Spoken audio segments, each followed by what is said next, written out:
Hey Jordan, thanks for coming on. I'm really grateful for this opportunity. I found you a few months ago through TikTok. You were reading your dead dad's AA journals, and it was just so powerful to me. And I'm really excited to get to know more about your story and hear about it. Yeah, thank you for having me. I'm excited to talk and get into it. Yeah, we found each other on TikTok. I came across a journal of my dead dad's notes from AA meetings. But our story, like obviously, like you just mentioned, starts in childhood. He was adopted when he was like 7 years old by my grandparents, who were like incredible people, but they already had 7 children. And so it was just a lot for them growing up, like on a farm. And my grandpa was a World War II veteran. And so he was an alcoholic himself, kind of undiagnosed and like unacknowledged. Um, and so, of course, that carried on to my dad. And like in my childhood, I have many kind of vivid memories of him just like being a really unpleasant drunk. Um, and it's just something that I always remember about him, like being like having that distinction of him when he wasn't and him when he was, and they were so different. Um, and so growing up, my mom would always remind me like alcoholism is genetic, alcoholism is genetic. Your dad had it, you're gonna get it too. And so I just remember like growing up being like, oh shit, I can never drink because I'm gonna be an alcoholic and it's gonna be bad and I'm gonna ruin my life and whatever. Well, of course, you grow up and kind of grow out of that, and curiosity becomes bigger than possibility. And I started drinking and just like I just have that alcoholism that my dad had and that his dad had. And I don't respond to alcohol well. Before we started recording, we were talking about kind of my videos, and like a lot of my personality now has carried over from when I was drinking. I'm a little bit crazy and like out there, and I just kind of say what I think and I do what I want. Or if I think something is funny, I just do it without kind of thinking about it. Um, and so you can imagine how that could get me in trouble, like with no filter and no sort of awareness of how it might affect other people. So I was just a really unpleasant drunk, a little violent, a little angry. Yeah. And then I got a DWI when I was 21 and continued to drink and drive for several years after that. Was just really not afraid. I figured like I've already been through it. I can get through it again. And I remember when I first got my DWI, my dad was still alive and he was like, "Oh, it'll be okay. Crackheads get through it all the time. You know, drunks get through this system all the time. If they can do it, you can do it." I just remember like kind of carrying that idea on for the rest of my life and being like, you know what? There are worse out there than me, so surely I'll be fine. And that attitude just continued to get me into trouble.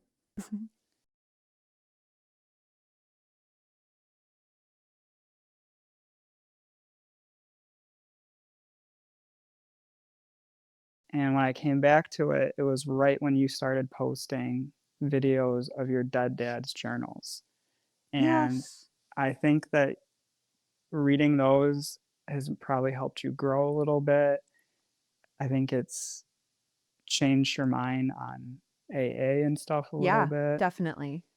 Um, so maybe we can talk about them a little bit first, and then I also have a similar story, and we can maybe read some letters afterwards. Yes, perfect. Yeah, so my dad passed away 10 years ago in 20, or I guess almost 11 years now, in 2015. And like I mentioned earlier, he was a lifelong alcoholic. And he knew I could get through the DWI thing because he had already had three.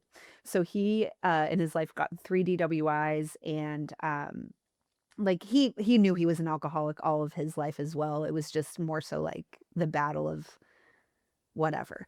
So these notes are from court ordered DW, like court ordered AA meetings from his third DWI, where they didn't send him to prison. They like let him go through a rehab program. So that's what these letters are from. But like you said, I like didn't want to get sober for a long time because I thought it meant that I had to go to AA.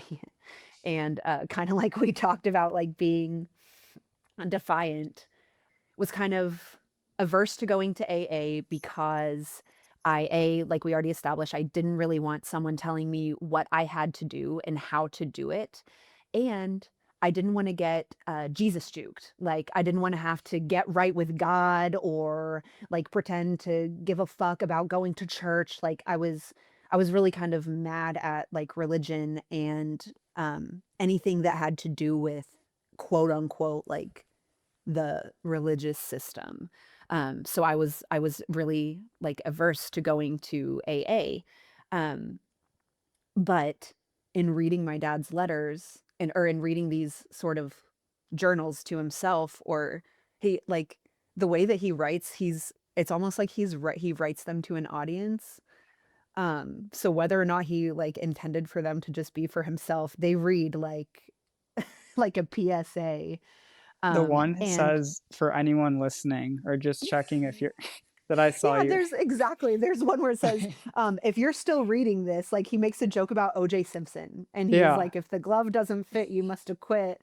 Just slip that one in there to see if you're still listening. It's like, okay, now I get why I'm a psycho, because I like we both have a little bit of Truman Show syndrome where we feel like the world is watching, and like kind of that now, like in this moment I'm realizing like thank God, because what a joy to get to read a letter like that and like to have that perspective, and to have my perspective changed on AA, because it was something that I watched my dad go through and like almost use as an excuse himself, right? Like he would get drunk, be a dick, freak out, punch a hole in the wall, and then be like, "Oh, I'll go to AA about it," as if that were the fix.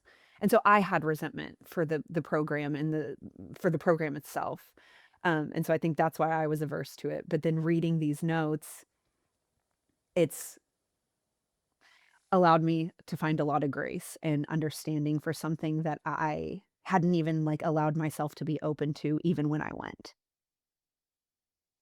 it's beautiful. It Thank you.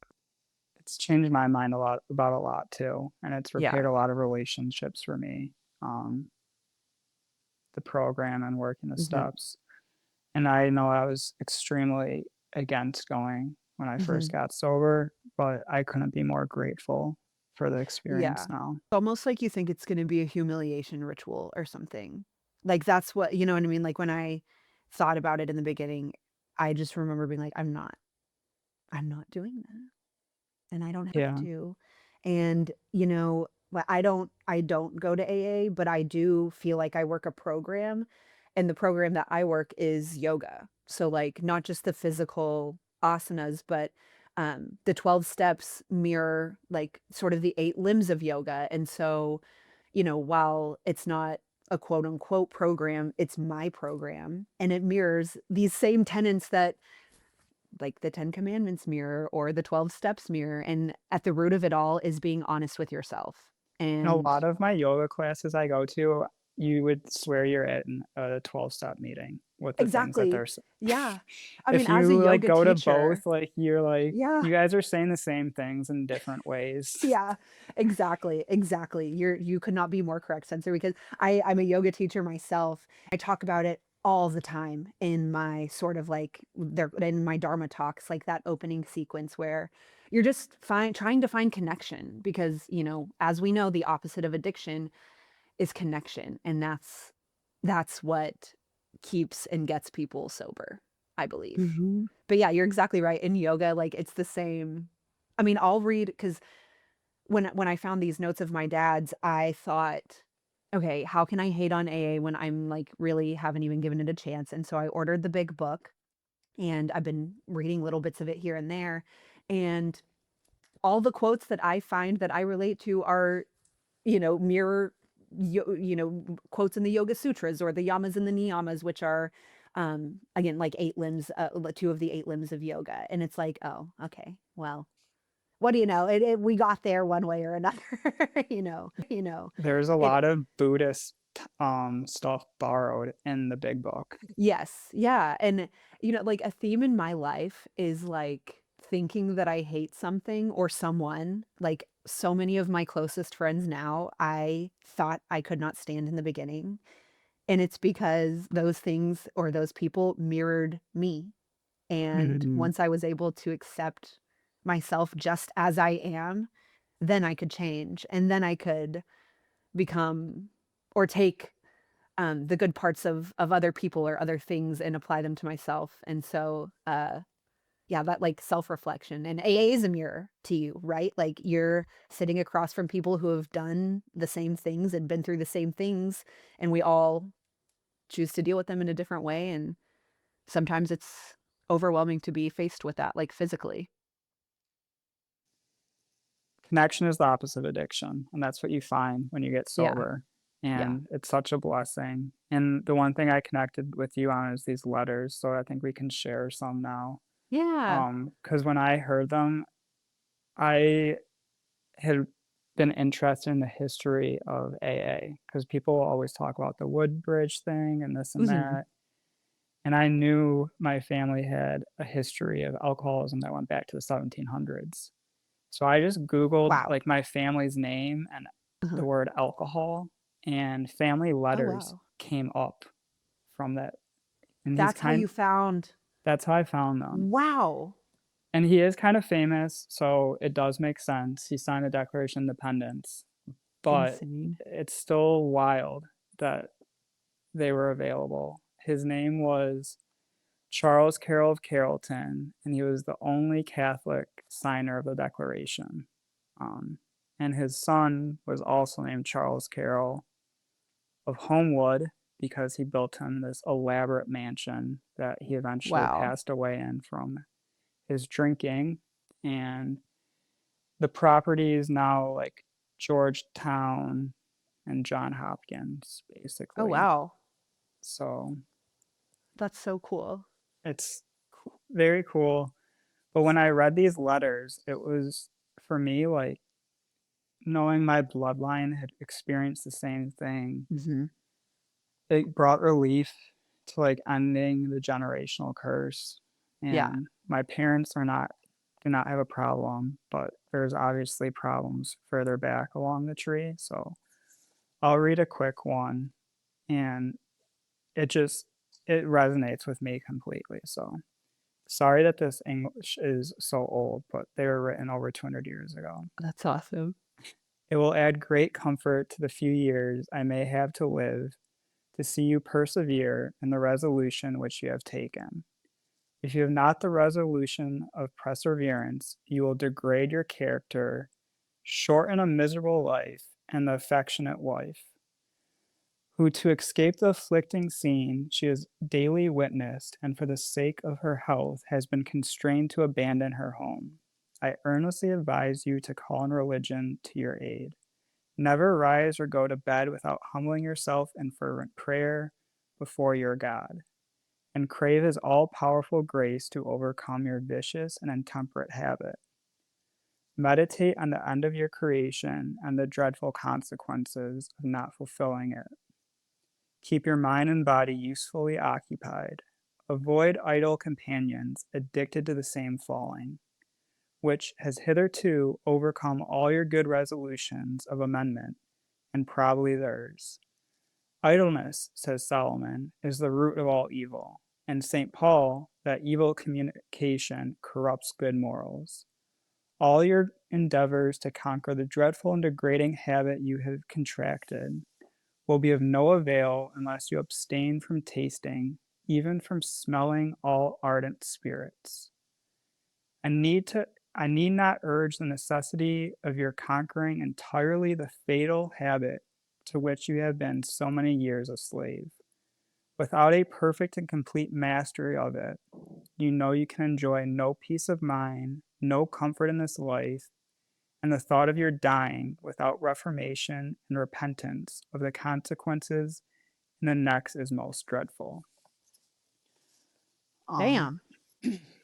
so he has like really powerful old English writings, but Yeah. the stuff about humbling yourself, Mhm. a god of your choosing, Mhm. that's a fatal disease.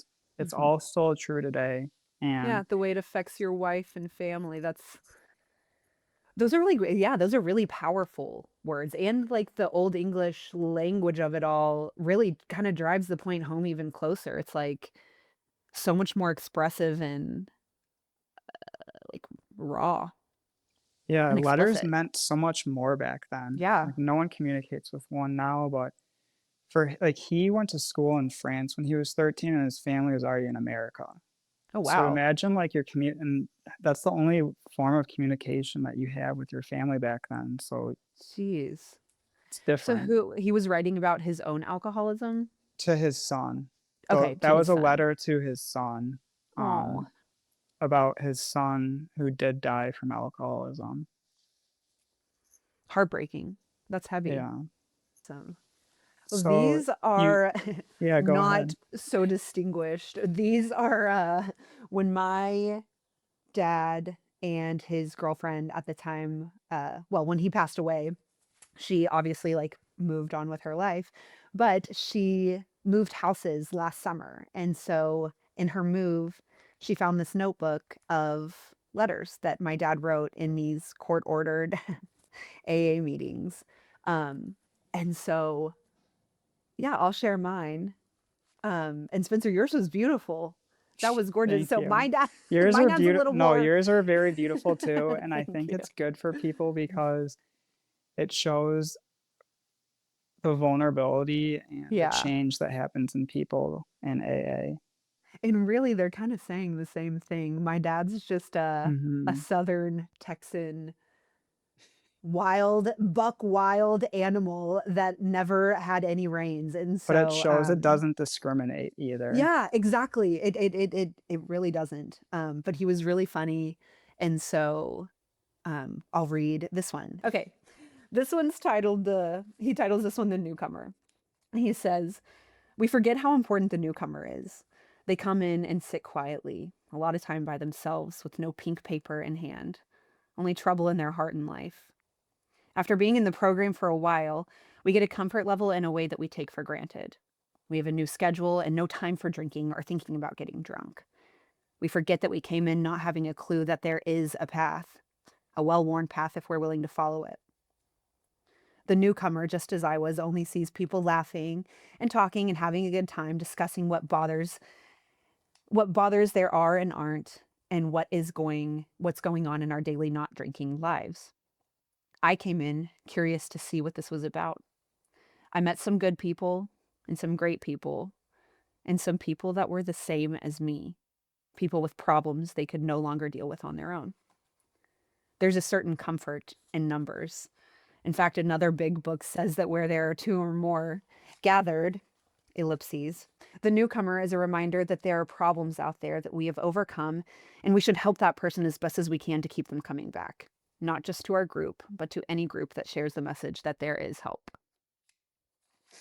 So, yeah, it's kind of saying the same thing, just there is a space, like there is a way, there's a path. It gave me goosebumps. Um, and they always say the newcomer is the most important person, Mhm. and it doesn't make sense when you're new because you are scared out of your mind. You're not on a winning streak. You probably hate Yeah. yourself. You're miserable. You're scared. Like, you don't know which way's up. And Yeah. you're like, I guess that this is the only thing people are going to say is going to save my life. I'll try. And you go, but the newcomer has unique thoughts and perspectives. They You can see the pain and you can see the destruction that comes with drinking, and it's a reminder for everyone that they never wanna go back to there because it Yeah. is so much harder to get sober than it is to stay sober, Yes. and the newcomer is what keeps it alive and motivates people, so if you're scared and you're not sure, like, ask for help because Yeah. being scared to ask for help just prolonged my pain, and once I did, my whole life got better. Yeah, I feel the same way, like, being willing to accept it was, like, Mhm. sort of my thing because like we were saying, I wasn't even willing to try AA in the beginning because I was so angry at a system that I had no idea what it was even about. And like you just said, and just like my dad says, the newcomer comes in seeing people laughing and cutting up and enjoying their time with just no idea that there is a that they've already walked a path to get to that place, and then it's actually already laid out for you, and all you kind of have to do is like kind of like what you and I had to do, which ultimately is surrender Mhm. and like put up the white flag and go, okay, I don't know. I don't. Someone else might, and whatever, like, yeah, you get so desperate that you go, I'll do whatever. I'll do it. Okay. Shit. You got me. I'll do it. And, and yeah, like you said, the newcomer's a reminder of what was and kind of like what can be. It's completely changed my life. Yeah. Your first drink, do you think you were an alcoholic right from the sip? Do you remember your first drink? I do. I actually like my very, very first drink. I grew up Catholic. And so you get your first Eucharist in the 1st grade. You're like 7 years old. And, that's or your first communion, what I haven't been in the Catholic Church in a long time. It might be the same thing. Okay, so I'm sorry. But I was there, and I remember taking communion, the body, the wafer. You're like, okay, that's kind of nasty. But then, even though you're in the 1st grade, they let you wash it down with the blood of Christ, a sip of wine. And I, to this day, remember the feeling of that wine slipping down my throat and warming my chest into my belly. And I remember thinking, I'm coming back here every Sunday. It was incredible. It was like the greatest feeling. And I just, so that was like technically my first drink. But like Begging your as mom to go to church yeah, as a exactly. first No, we grade? got to go back. We have to go back, and we can even go twice if you want. Like, but just, I do remember that warming feeling, and it felt so good. And then we went on a cruise when I was like 15 or 16, and I like made a little group of friends and we got drunk. And I remember drinking rum and getting that same feeling. And I was like, oh, it's not just the wine. It's like, you take a big enough gulp of any alcohol, it feels you have a physical reaction. And but no, I don't think I thought I was an alcoholic. I think I thought this just feels good, and I'm like, I'm normal. Everyone drinks when you're in high school and college and whatever. But there was definitely some excitement with it. Yeah, I was When I was way more excited than my the average friends. Or yeah, yeah. when did it start to escalate for you that you noticed you were drinking more than your friends? Was that high school, college? When did it So first start? probably in my like actually, yeah, in my mid 20s. I worked at a tanning salon for a long time in my late teens to early 20s. And I mean, I was just having a great time. There was no, I didn't have a boss. It was a tanning salon. So, nothing's too serious. I couldn't fuck anything up bad enough to like blow up a business or whatever. Um, I was working with my best friends and I was making a ton of money. People would come in and spend hundreds of dollars on stuff, and I would just, I was just making a ton of money and it was a great time. And so I started drinking at work because it was such a casual environment and I was working full-time hours. So it's not like I was a bum sitting at home drinking by myself. I was working and making sales and, being a businesswoman at the tanning salon. And so I felt like I was killing it. But looking back now, yeah, drinking in the middle of the day at your tanning salon job is an insane thing when you're in your mid 20s and you know better, and but kind of like we were talking about earlier, I was making great money and paying my bills, and I didn't have to ask anyone for anything ever, and so I thought I was killing it. It's kind of like bartending where you get a little bit more social with having a little bit of a buzz on it, Uh-huh. and then you think you're getting bigger tips because you're just got Yeah. this little bit of buzz going and you're feeling good about it. Oh, that's incredible. Yeah. Yeah, you're like, "You know what? I'm killing everybody loves me and everybody's on this level with me." Meanwhile, and at the time it was a 24-hour tanning salon too, so you can imagine, but there we would have like these beautiful strippers that would come in with just wads of cash, and they just got off their shift. It's 9 o'clock in the morning, and they're ready to spend, and they're kind of fucked up from their night at work. So I'm like, oh, whatever, who cares, who am I to judge? So I felt like I was in like the same kind of company, I think. Uh, Yeah. that's great. And then you got a DUI in your early 20s. Yeah. Oh, I was coming home from my 19-year-old friend's birthday, and she was in my back seat, and so we get pulled over, and I was just so blacked out. I don't even really like I wasn't coherent, but I wasn't blacked out. And so they pull me over and they're like, you are like, first interaction, they're like, oh, you're drunk, get out of the car. I'm like, I'm not drunk. I don't know what you're talking about. Meanwhile, we're right outside the bar that we had just left. And he tries to, arrest me. It's clear that I'm clearly drunk. So he cuffs me and they put me in the back seat, they breathalyze me, and I just lose my mind. I was livid. I start screaming, ah, let me out of here. Bang my head against the wall, bang my head against the seat in front of me. I start shouting, pulling my hair, just complete psychosis. I start screaming so loud, I throw up on the seat next to me, thinking like they'll think I'm ill and they'll take me to the hospital or something. I don't know. But yeah, I just screaming, shouting, banging my head, complete psychotic physical reaction. And of course, they still like took me to jail, and I did not get to go to the psych ward. Like, I don't know, maybe I was hoping, but it was it was an interesting thing. I woke up the next morning and my like cellmate was like, "Girl, you were crying all night. Your shit was so loud. You were so annoying." And I was just like, "I'm so sorry. Where are we? What's going on?" And luckily my mom bailed me out the next morning, so I was out by like 11 a.m., but I had bruises on my head. It was just a psychotic, like completely psychotic moment where I thought acting so crazy would get me out of it. I don't know. I don't know. But yeah, that was my DWI. So, First warning sign, kind of. right. Yeah, and that's at the very beginning of my like drinking journey. You're exactly right. First, that was the first warning sign. Mental I psychosis. I saw similar behavior when I went to a drunk tank when I was 18, and Ooh. I only had 2 beers that morning, but the cop recognized me from something else, so Mhm. they knew I wasn't 21, and they came over and grabbed me because I was holding beers in my back pocket, so I went to the drunk tank, like, sober, Oh and no, you haven't even got to I dip wasn't in even yet. yeah, I was in there for 2 hours because I knew I'd blow zeros, and I was, like, begging them to blow after 2 hours, and they're Yeah. like, "Are you sure?" And I'm like, "Yes, please," and it just, like, Yep. helped my case, but I saw people just, like, smashing their heads Mhm. into the wall in there and losing their mind, and one guy had to get strapped down in a chair by himself in the middle of the Yeah. whole thing.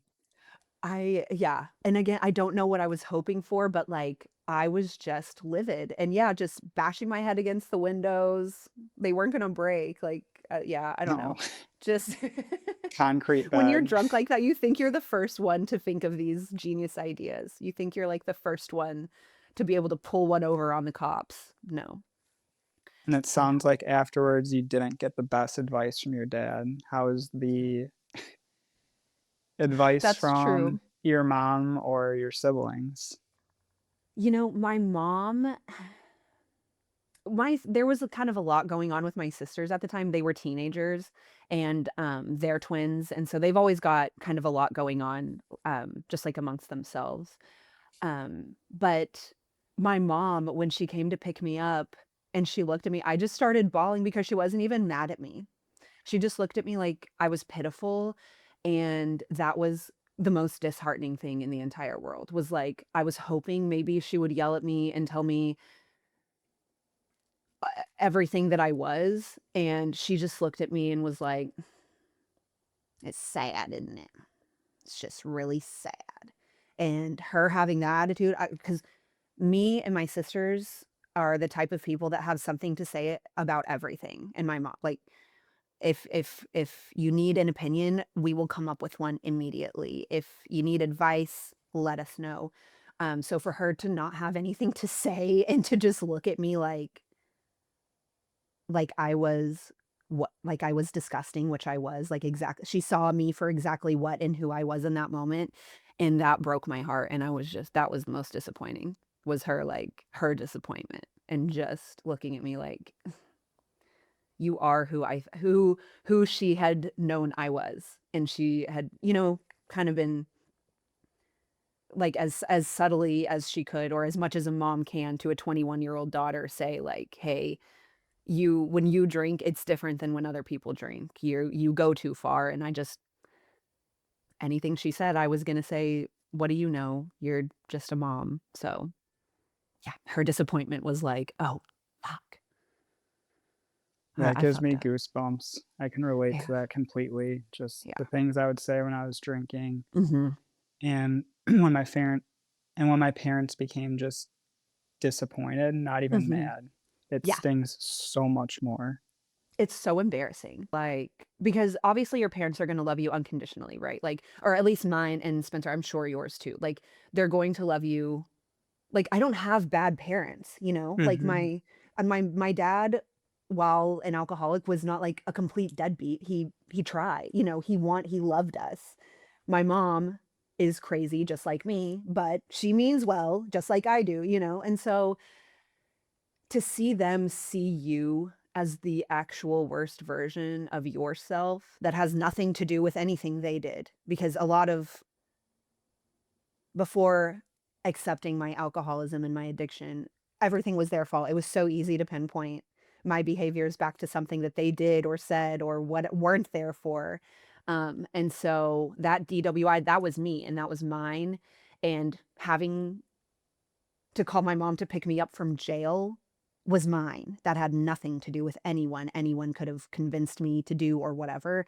That shit was embarrassing and it hurt to see me, like I said, for who I was, which was a loser. That's awful. It's terrible. My Yeah. sisters too, they're 4 years younger than me, and I think when that happened, they were kind of like, "Okay, bum ass loser." You know what I mean? Like, they are athletes, they're beautiful people, they're very talented, they're very intelligent, they're very funny, and for them to see me as anything other than that, because now I, of course, know I'm all of those things too, but for them to see me in a just a completely different way now, I'm like, "Oh, hell, I made it acceptable for them to do it because I did it." Yeah, and that's tough when they're probably high school age, I'm Mhm, guessing, and having high school siblings who are a little bit younger than you, they idolize you, mhm. and to see that Even if happens you don't probably. like, because I had no idea they even had awareness of me. Of course they did, hello, like, I'm their fucking older sister, and they're twins, and so they're very close to each other. Mm. They even to this day, they live very close to each other, they work together, they're best friends, they, you know, hang out at each other's house until it's time to go to bed, and then sleep separately, so, you know, I always felt like it was them and me. And of course, now I realize like there is no separation. It's us. And I had no idea I was paving the way for like what they would find or deem acceptable for themselves.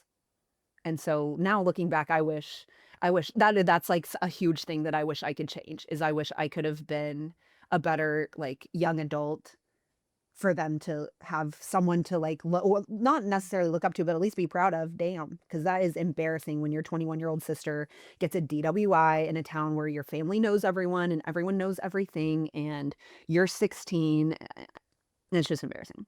So, I'm sorry to them. Yeah. And I can relate to what you're saying. My best friends from high school through college roommates are twins, and they have an Mm, older sibling who's like 3 years older, and and Spencer, even being the friend to they're like that twins, still, so yeah, being the friend to twins is hard though too, because I they're group always text gonna them. have this. And then you have to watch them fight or like watch their dynamic and you're just like, "Oh, okay, okay, everybody, we're all friends, everybody get along." The twin fighting is epic to a whole 'nother level. It's Insane. It is a joy, like one of my greatest joys to think about and witness my sisters fighting with each other. let's go back into your 20s then. What were some of the other warning signs you had along the ways? Were you social drinking at, or what were you doing after the DUI? Did you stop drinking? Did you continue social drinking? Was it anything of a wake up call? No, the DWI was like a complete joke to me. I had a really good lawyer, and so my fees ended up only being like $1,000. I had done an online community, which okay, so I am a total piece of shit for this, but I did my community service online where I watched YouTube videos for 24 hours of community service. So I really didn't do anything there. My first probation office appointment was with a young man that I like had mutual friends with. So we were the same age. He went to high school with people that I knew from a different school. And so he, I never got drug tested. I told them I didn't have a car, so I never got a breathalyzer, which of course I had a car. Yeah, it was just a complete mess. I did not stop smoking weed. I did not stop drinking. I drove myself to these appointments that I was supposed to have a ride to. And just before I was done with my probation, my dad passed away. And so I called my probation officer and let her know what happened. And she let me mail in my probation for the remainder. So I didn't even end up seeing anyone the last 6 months of my 18-month probation sentence. So yeah, it was a complete, I really didn't take any of it seriously, and I really didn't suffer any consequences, to be honest. Sorry for the loss of your dad, Oh, thank um, you. but we'll get to that in a second. Let's focus on the probation stuff for a Yeah. second. Do you think if you would have been exposed to something, it would have angered you and it would have escalated anyways? Or do you think that it would have been like a wake up call if you would have gone to like 12-step recovery or anything at that time? I don't think I would have been willing to go to 12-step recovery.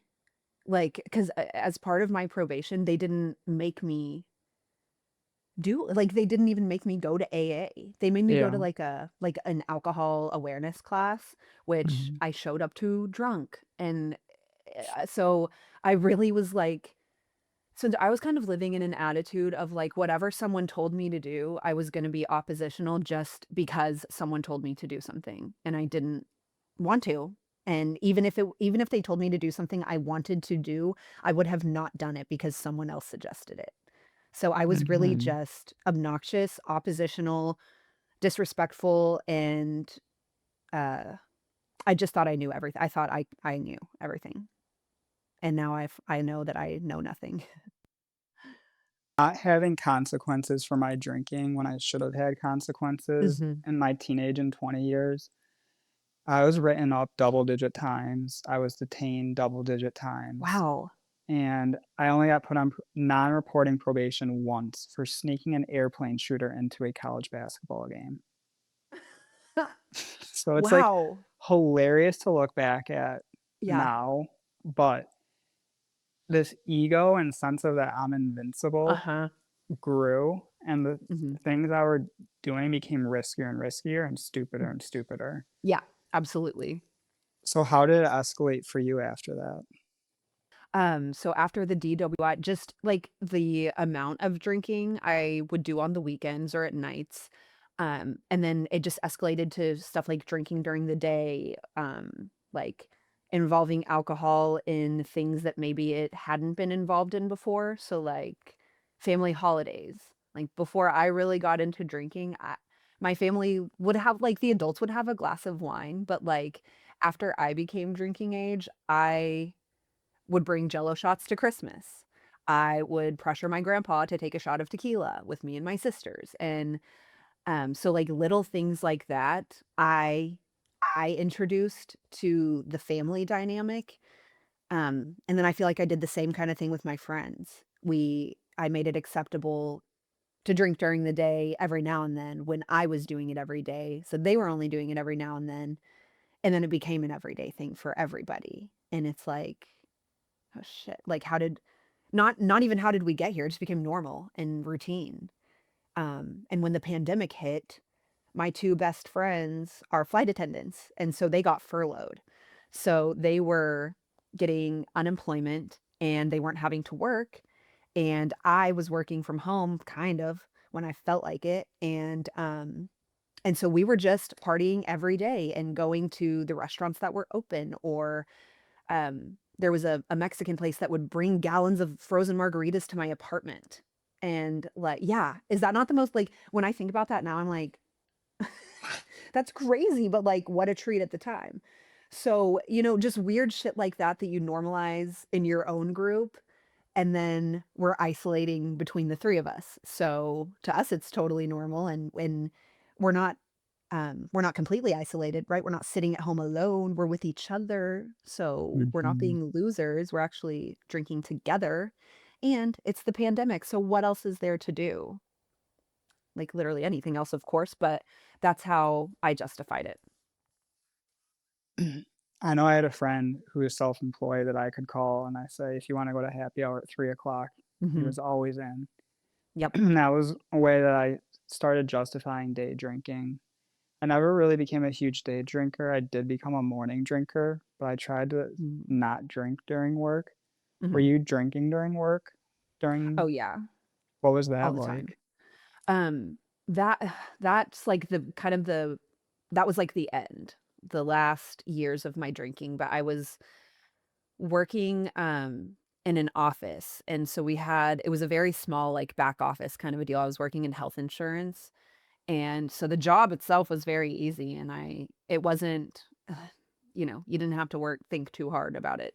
And so I had a couple of girls that worked there that were about my age, and it started with us going to happy hour at lunch, or I guess it's not happy hour, it's just lunch, but we were making it a we were making it a happy hour, and it started with, like, getting a drink at lunch, and then getting 3 drinks at lunch, and then getting 2 drinks and 2 shots or whatever, and then I would go to the grocery store after we had lunch, and I would get like a box bottle of wine, or not a box bottle, but like those little black box personal size ones where it's like 3.5 glasses of wine. I would pick up one of those, drink it while I was walking around the store to pick up my dinner.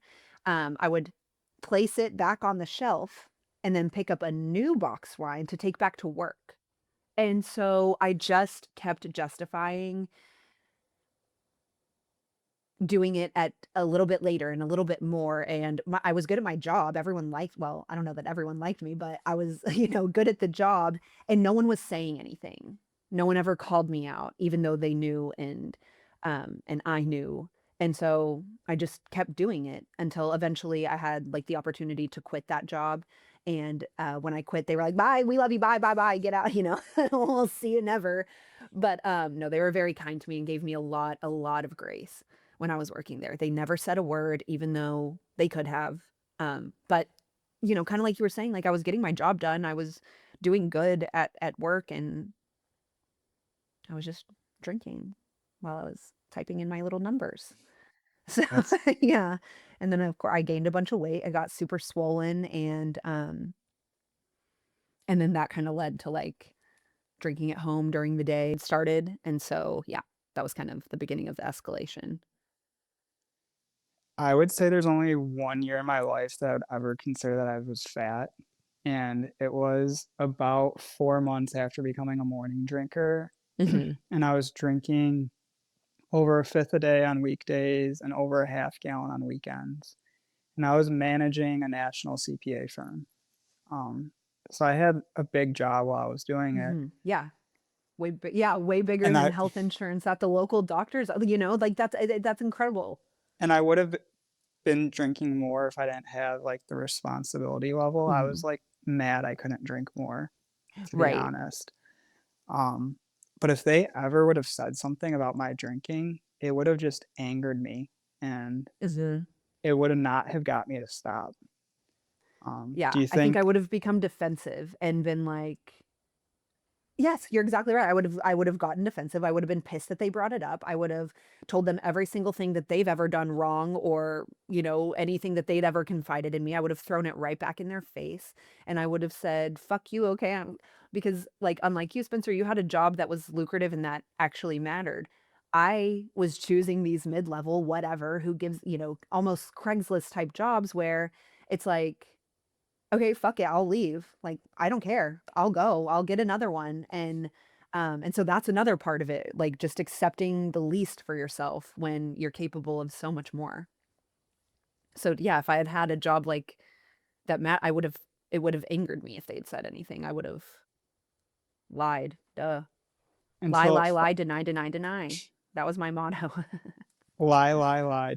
That was me. So reactionary. Nothing Mhm. was my fault. Yep. It was just because someone did something, I had the right to react a certain way, Mhm. and I could turn a bad moment into a bad month with a snap of a Yes. finger. And I could justify anything. Anything I did, I had a justification for it, and if I didn't, I would make one up and lie to myself. I think that's the biggest thing is I would, like that lie, lie, lie, deny. I'm the only person I'm lying to is myself, Mhm. and that's the only person that it matters to if you lie. And when you lie to yourself, you allow that to expand to other people and to other things and to, like, your morals and things that make you you, they just become a blur and you completely lose yourself. Yeah, I had completely lost myself at the end. I remember I had a girlfriend, and I put 20 pounds on in, like, 5 months of dating, and Uh, for me, that's a ton of weight, and I had yeah. never been out of shape in my entire life. I'd played sports or been in the gym forever, Mhm. and because I was morning drinking, there was no like, I was drunk the whole day. There was literally Mhm. no point in the day where I could go to the gym, and I ballooned up because 'cause I'm drinking so much, and she says, "You're getting a little round in the face." I'm taking prescription medicine to not throw up to control my drinking, Yeah.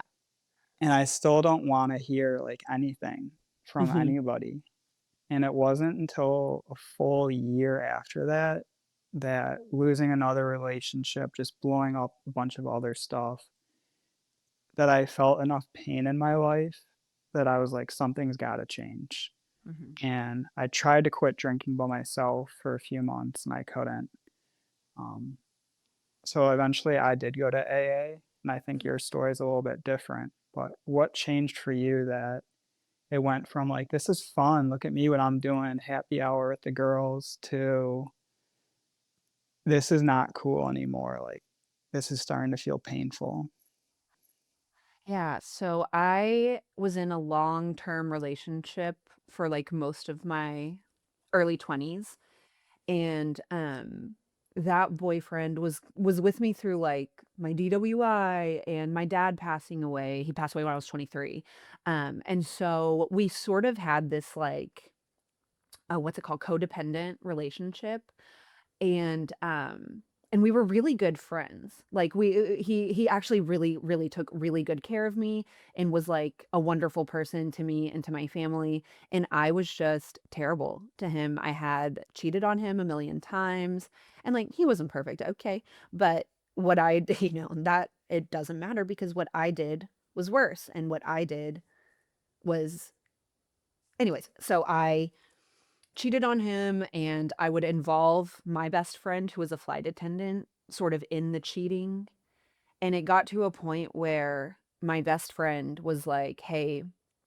I can't lie to your boyfriend for you anymore. Like, I'm not doing this anymore. So I'm like, if you're gonna keep doing that, keep doing that. I'm always gonna be your best friend. I'm always gonna love you, but I'm not being a part of it anymore." And so that was a huge wake up call was, because I was only doing these things because I was drinking. Like, I, would just, like, fuck off and be like, "Book me a flight to go here immediately, right now." Because I was traveling on his flight benefits, Mhm. um, and then my boyfriend, who stayed with me through a DWI and through cheating on him and through just being, like, a physically abusive psychopath, when he looked at me and was like, "I cannot be around you anymore because your drinking is so bad," that's when I was like, "Oh," like, all that other stuff was acceptable because to me, cheating would have hurt me more than anything. I Mm. think he knew that I wasn't, like, I was just seeking validation sort of, so not I think he kind of understood that it wasn't about him, like, my cheating wasn't about him, so he could kind of give me grace, but he could not find grace for the drinking, and I just remember thinking like, "Oh, that's the thing? That's the one that you can't get past? That's so insane to me, and maybe there's something to that, and I knew I had had a drinking problem before he got to that point anyway, but him verbalizing it and, like, actually standing by it and physically removing himself from me, I was kinda like, "Okay, it's time to change." And, like, even if we're not gonna be together, I need to at least be who I tell him that I am, you know? Because I mean, I would like we talked about lying to ourselves, I would lie to him about who I was even though he could see exactly who I was because we lived together and we had been in a relationship for so long.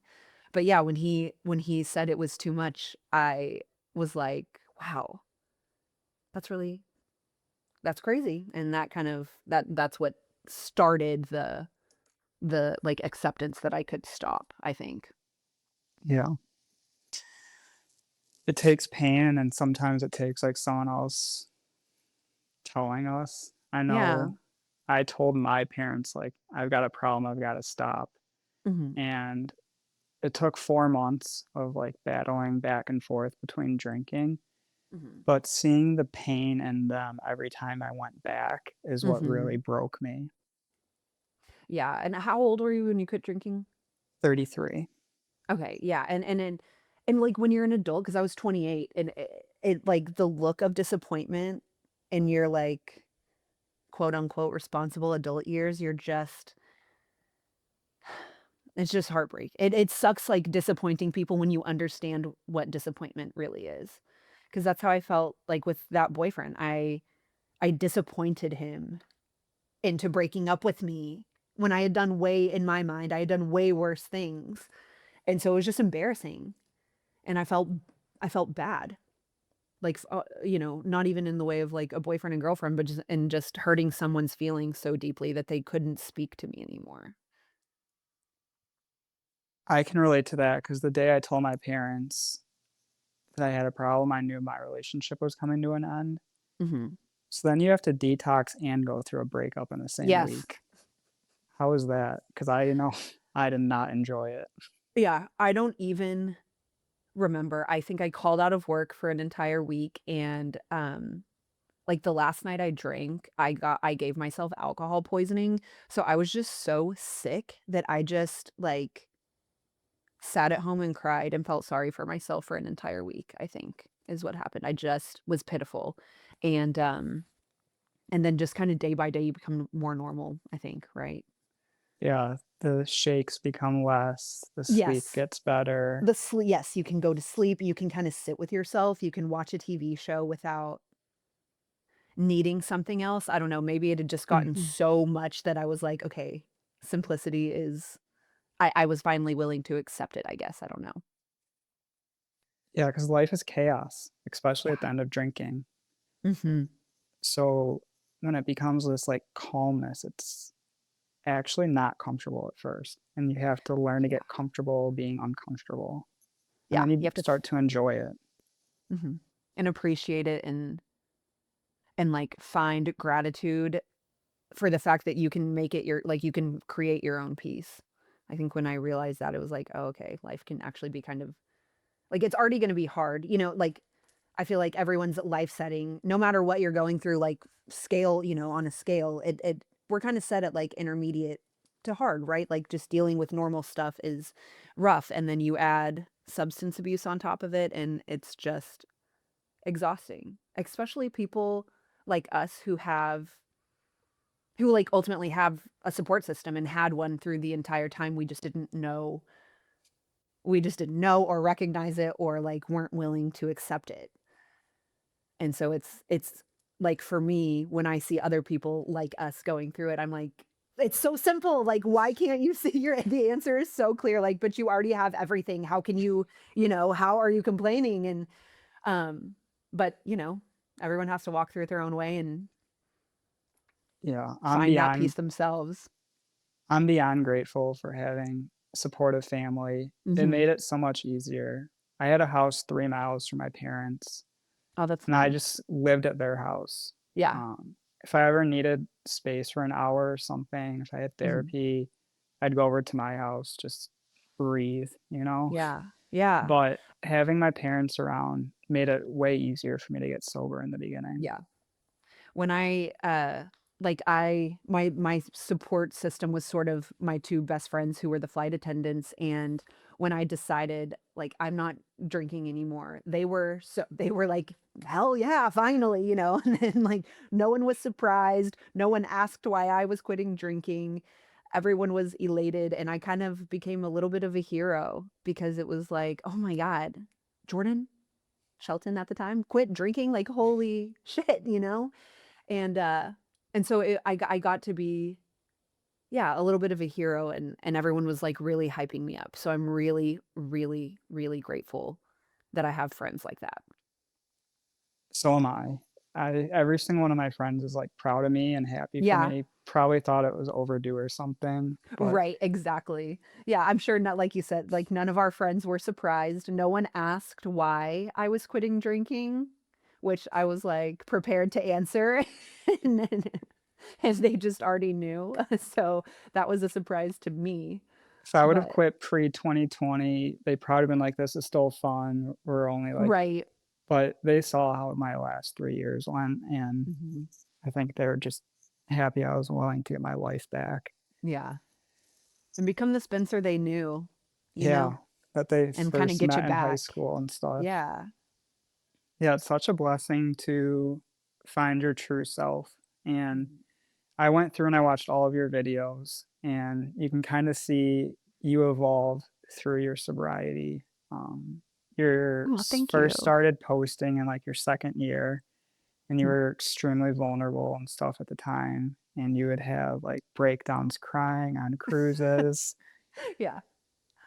Yes, yeah, no, you're exactly right. I cried about everything in early sobriety. I felt everything so big because I just hadn't felt anything in so long, and so, like, anytime someone told me congratulations, I would be like, "I'm so grateful for everyone's support," and, you know, I still get, like, overwhelmed with gratitude to the point of tears, like, and I used to give my mom so much shit for because my mom's a crier too, like, she cries when she's happy, she cries when, like, someone has a baby. When she thinks about someone potentially having a baby, my mom will cry tears of happiness, and I used to just be like, "You're so annoying," and now I do it because, like, you know, like we said, I didn't feel anything for so long that now everything feels so big.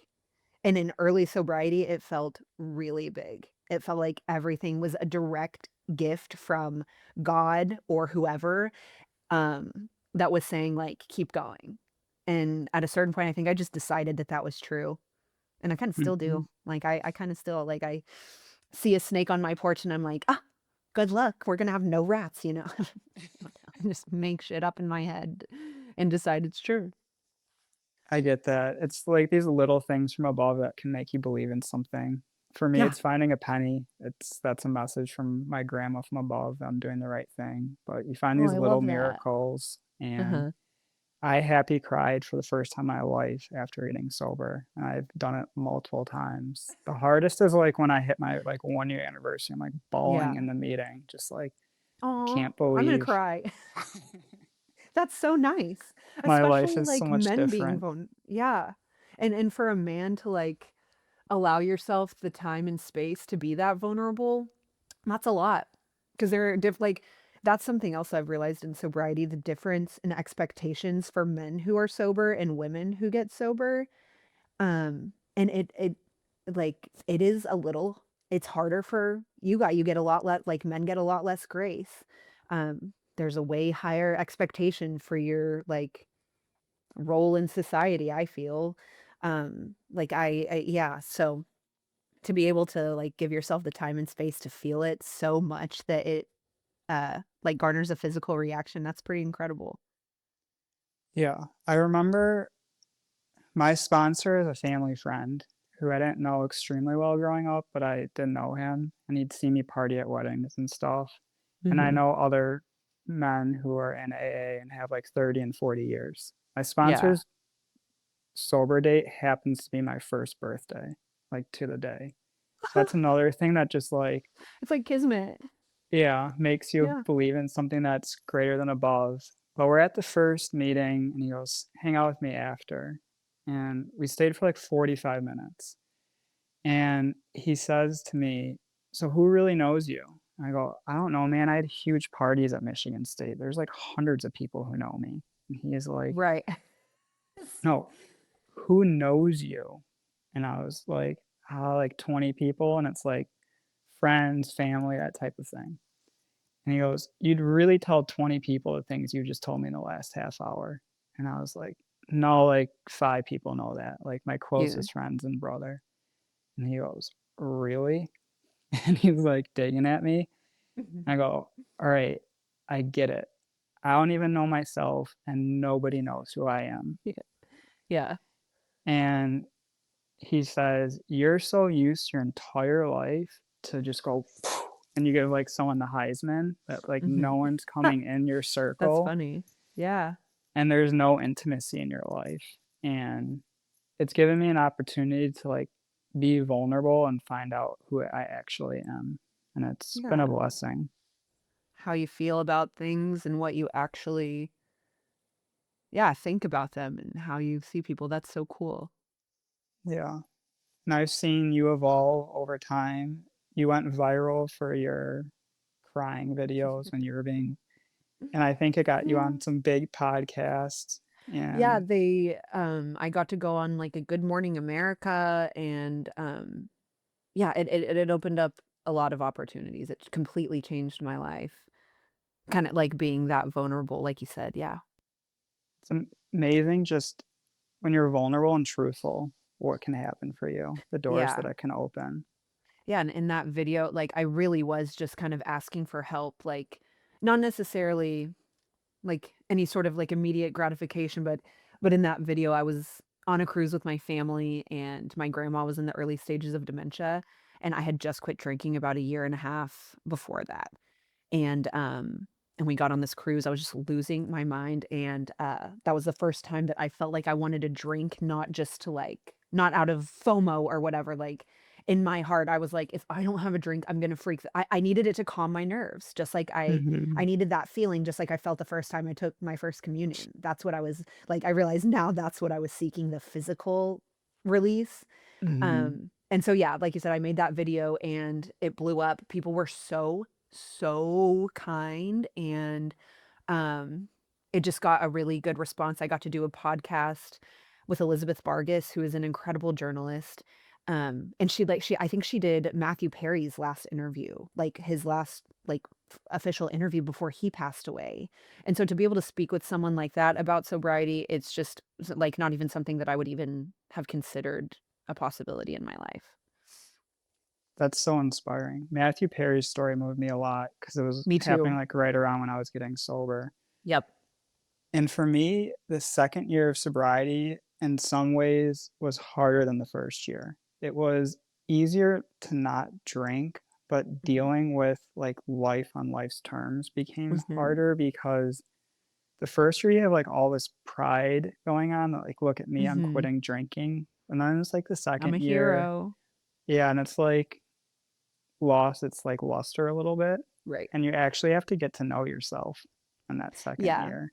You're just a person that doesn't Mhm. drink and nobody cares or not nobody cares anymore, but it's kind of like, well, now what?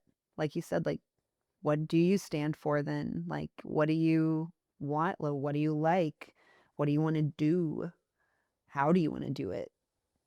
Yeah. It's a lot. I feel the exact same way. My second year I was a little more lost, I think, than the first, where at least I could work towards that 1 year goal, right? And then you reach a year and you're like, summit the mountain, I'm invincible. And then as you're coming back down, you're really not coming back down because you're kind of staying here, but it's like there's not necessarily another summit to work towards. So you kind of go, like, yeah, like you said, like, who actually am I? And what is it? Mhm. What is what I do with my time say about me to the world? Yeah, and this 3rd year, I've kind of become at ease with who I am. I'll have 3 years and, like, 3 weeks, 4 weeks. May Congratulations. May 8th is my anniversary date, Okay, so I'll put it in my calendar. I'll have 3 weeks or 3 years and a few weeks, so I'm pretty excited, It's and I awesome. found like I'm really stepping into who I am now as a person, completely changed my life. How has your life improved since getting sober? Literally every single aspect, of my life has changed, but I think the biggest thing was realizing that, I'm always going to be me, and if I live with integrity and I stand by what I say and what I stand by means something, outside of myself, then the more thankful I am for all these good things, the more that they will come back. So, just kind of love it, not even loving myself, but not actively hating myself, right? Because one came a lot sooner than the other. Just being in a neutral ground with myself where I go, "Okay, I'm not the biggest piece of shit. I'm not even, a bad person anymore. I can just be neutral," and how simple and, quiet that is. And then just building on that and going "Okay, so now that I'm neutral, I can now extend that neutrality to other people," whereas before it was anger or, contempt or annoyance or whatever. And so now I can just, say thank you. I have a lot more space to admit when I'm wrong and apologize in a sincere way, 'cause I gave a lot of empty apologies when I was drinking. I had no problem about "Okay, sorry, it was my fault. I was drunk. You're right. I did it. Fuck, what are we I was drunk." I thought that was I thought that "Don't you understand? It wasn't me. I was drunk." Baby, it's still you, you know? So, Oh, I think, yeah, a little bit of self-acceptance. And now it's just easier to choose to be in a good place every day, even when tough shit's happening. life has become a lot less reactionary and a lot more Yeah. stable. It's not like Yes. riding this wave, and truthfully, it was like a crashing wave that was just smacking me down at the end. There Mhm. was, like, no more fun rides left. Yeah. I was just Even beaten. before you've gotten up, the next one's coming, and you're like, It's like I'd been "Help out surfing too me." long, and I'm too tired, and I can't even get up on the wave anymore. I'm just falling Yeah. down. Yeah. Um, And everyone's watching, and there's nothing that they can do. Like you said, with your parents and my friends, it's and then you think, "Dang, I did that to them." only you can decide. So Yeah. if there's somebody out there who is flirting with the idea of getting sober or who is just newly sober and still not sure about Mhm. it, what's your message for them? Give it a chance. Try it. Just try, decide, I think is my message. Just decide. And I heard this in a yoga class. But you don't have to choose discipline every time, just the next time. So I think that's always something that kind of sticks with me is when I don't really crave another drink, but I sometimes crave the ability to. And when those moments come, I just decide that I don't do that anymore. And then I decide the next time. So I I'm think not going to drink today, I'll drink tomorrow. And exactly. then Yeah. And then tell tomorrow it yourself just that same thing. Yeah. And it's so much easier now, of course, and I don't even, think I'll drink today or, or tomorrow. But in the beginning, the power of decision and, choosing to feel good about that decision was a huge thing, and all of those things happen inside of your mind, which is so foreign to an alcoholic because everything happens, like you said, is reactionary, and everything's happening outside of you, that when you quit drinking, so much more is happening, right here. In the center of the forehead, in that place of wisdom and intuition, it just starts to spread. yeah, this has been great. I really appreciate it, Jordan. I know you have to run, so Thank you, Spencer. I've had a great time too. thank you so much. This was awesome. Thank you.